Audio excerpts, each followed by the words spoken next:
Bonjour à tous, on se retrouve pour une petite position. Alors là, j'ai pas voulu mettre exactement la position de combinaison, hein. C'est bien un travail sur une combinaison, mais pour l'instant, il n'y a pas de combinaison, hein. J'ai mis justement la position un coup avant exprès pour bien montrer à quel moment la combinaison va arriver et comment dans une partie on peut essayer de créer une combinaison ici. Donc là, on a les blancs et on n'est pas, on n'est pas au mieux en fait, hein, dans cette position.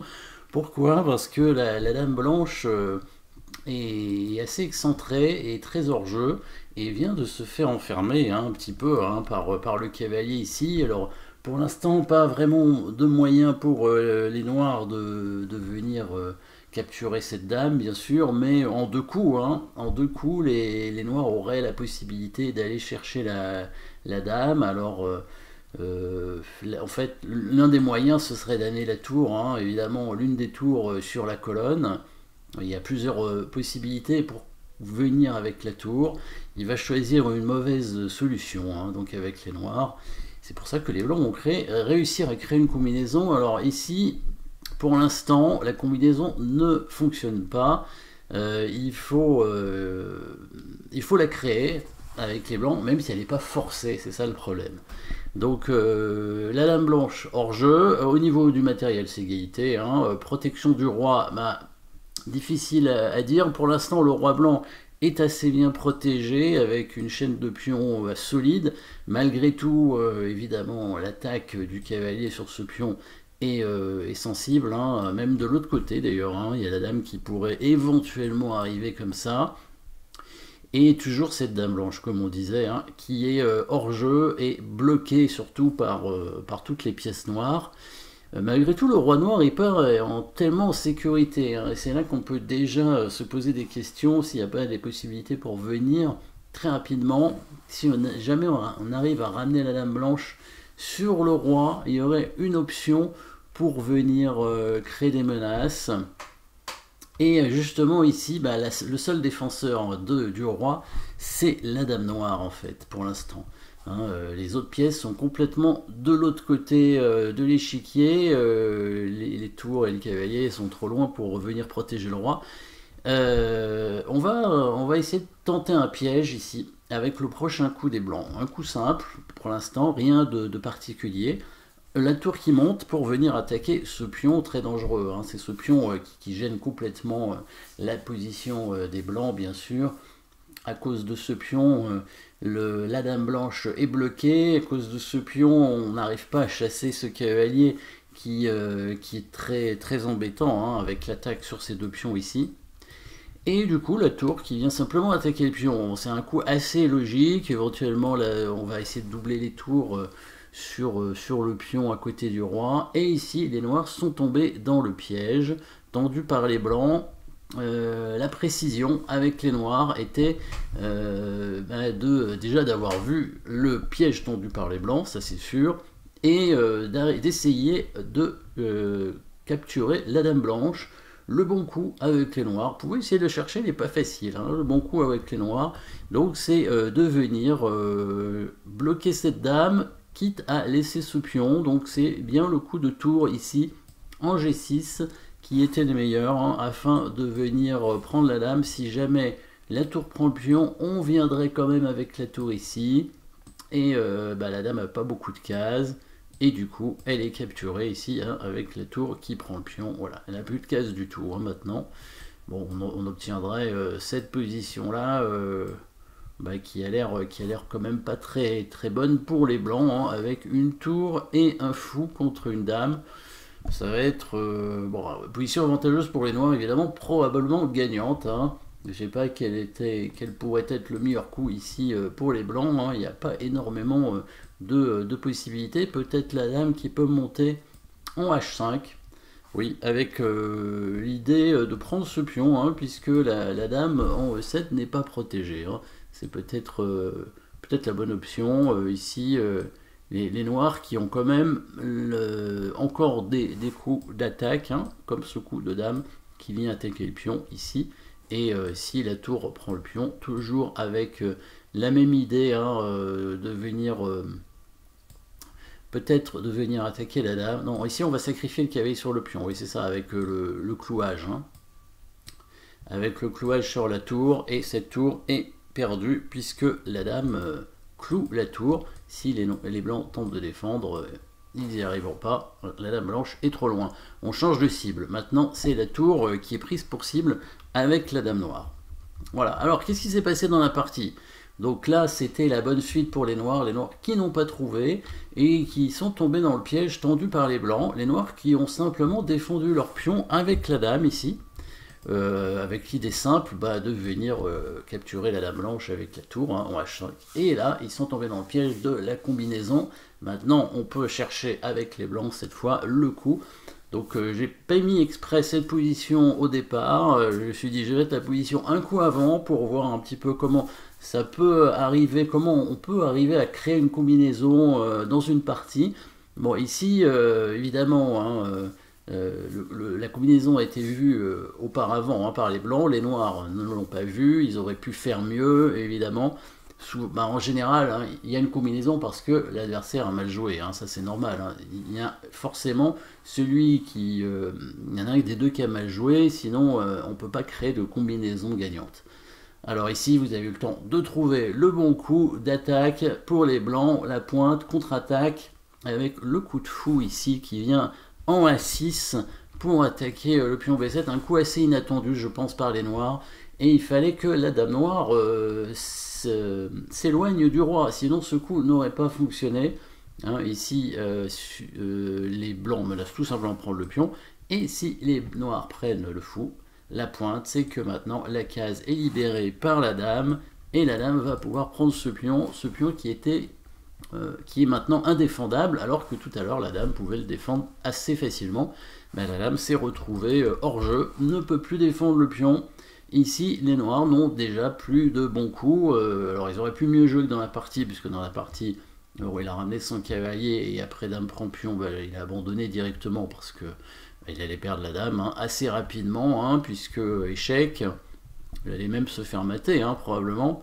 Parce que s'il vient en D8, évidemment, il est mat tout de suite avec dame D6 échec, suivi de tour B8 mat, et s'il vient ailleurs, il va perdre au moins sa dame. Peut-être se faire mater aussi. Il y a toutes les chances qu'il se fasse mater. Oui, il y a un mat des escaliers avec dame prend pion échec. Les blancs ne vont même pas prendre la dame. Ils pourraient, ce serait gagnant aussi, mais autant mater. Si le roi vient sur la 8e rangée, on a le fameux mat des escaliers, et si il vient en D6, on va amener la tour, on va gagner la dame gratuitement, parce qu'il y a le cavalier qui peut couvrir, voilà, et puis évidemment on va mater très vite après. Si le roi vient en C5, il va se faire mater, on peut gagner la dame assez facilement, ou bien probablement mater comme ça, dame à 5 échecs, et une sorte de mat des escaliers aussi, s'il vient là, non, on va faire dame B4 mat, et si il vient en D4, on va le mater aussi très rapidement, en deux coups, la dame qui va revenir en D2, et puis qui va ensuite revenir en B4 après, quand le roi va monter en C5. Donc cavalier pour E5, coup de la partie, évidemment, qui est très mauvais, mais la position était déjà perdante, probablement. Le bon coup, c'était le coup de dame en C7, pour essayer de défendre. Là, c'est un peu tard, mais la dame noire doit revenir pour défendre. La dame blanche va prendre le pion A6 sur échec, le roi obligé d'aller en D8 pour éviter l'échec de la dame, et ici deux options pour les blancs. Dans la partie, je pense que j'avais vu le coup dame prend E6 apparemment, qui est pas mal, mais ça permet de récupérer un pion déjà, mais il n'y a pas de menace immédiate quand même avec la dame blanche. Malgré tout, on va prendre beaucoup de pions pour le cavalier, la dame qui vient ici, la tour qui prend un pion, prend beaucoup de pions pour le cavalier. Peut-être que le meilleur coup serait de jouer, au lieu de faire dame prend E6, c'est de jouer directement tour B1, évidemment, menaçant quand même de gagner la dame par ici avec échec, et la tour revient. Et si la dame vient en C5, donc pour empêcher, pour parer le gain de la dame avec l'enfilade avec la tour, et venir créer une menace ici, la tour va prendre le pion tout simplement pour défendre. va bloquer le passage du roi noir, et la tour blanche quand même, on menacera une sorte de mat, hein, probablement, avec la tour qui monte. Si le cavalier vient défendre, ça va rien défendre, hein, on va faire échec.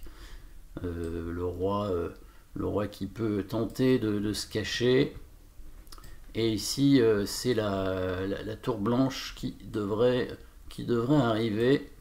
Si le cavalier vient couvrir, on va simplement attaquer ce pion peut-être avec la tour, ou alors amener la dame pour attaquer le cavalier. Si on prend ici, peut-être qu'on va aussi réussir à...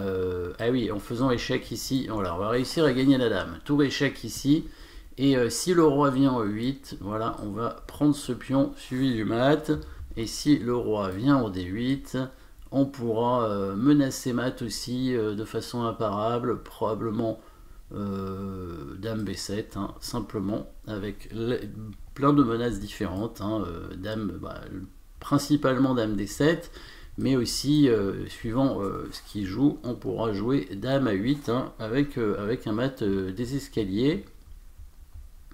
Ça, ce serait un coup de défense. Un coup d'attaque, ce serait le coup cavalier prend F2 à nouveau, mais à ce moment-là, on fait échec, et encore échec, et à cette fois-là, alors l'idée c'est que en fait le coup cavalier prend F2, si jamais on prend tout de suite, les noirs ont la possibilité de faire une contre-attaque peut-être sur la tour, hein, en faisant tour F5, voilà, et essayer de bloquer un petit peu les pièces blanches à la défense.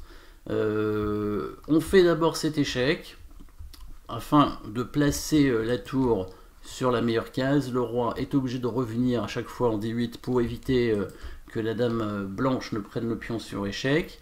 Ici, les blancs n'ont pas le temps de prendre le pion, hein, sinon il y a une découverte. Et maintenant, la tour peut prendre. Et si la tour vient en F5, il y a cette petite pointe dame prend pion ici, qui vient défendre la tour en rayon X, hein, avec la dame. Donc les blancs qui vont rester avec 2 pions d'avance. Hein, donc bon, c'était plusieurs façons de gagner par la suite si les noirs jouaient le meilleur coup. Donc là c'était intéressant à voir, hein, dans cette position au départ, hein, la position blanche qui n'est pas bonne, hein, mais elle n'est pas bonne encore une fois si les noirs jouent les meilleurs coups, bien sûr. Hein. Si on joue toujours les meilleurs coups, au bout d'un moment, évidemment, il y a des bonnes chances qu'on gagne. Ça, c'est normal. Ici, il y a un petit piège. Donc le petit piège, le coup de fou ici ne marche pas, hein, bien sûr.